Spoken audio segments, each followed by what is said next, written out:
Welcome to Sweet Life Beat Life. We hope this video helps. In this video, I will explain how to make beef stock.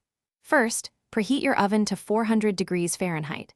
Arrange about 5 pounds of beef bones, along with roughly 2 pounds of chopped vegetables like carrots, celery, and onions, on a baking sheet.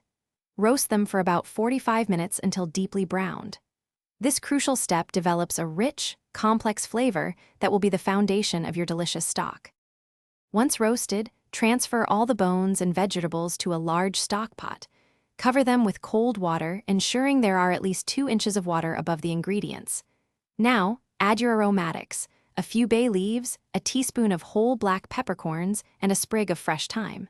Bring this mixture to a gentle simmer, but do not boil vigorously. This slow process extracts maximum flavor. As your stock begins to simmer, you'll notice foam rising to the surface. Use a ladle or spoon to carefully skim this off. It helps keep your stock clear. Maintain a very gentle simmer for a minimum of 8 hours and ideally up to 12 hours for the best flavor extraction. Remember, resist the urge to stir, as this can make your stock cloudy. After simmering, carefully strain your stock through a fine mesh sieve, discarding the solids. For an even clearer result, you can line the sieve with cheesecloth. Allow the stock to cool completely and quickly before refrigerating or freezing.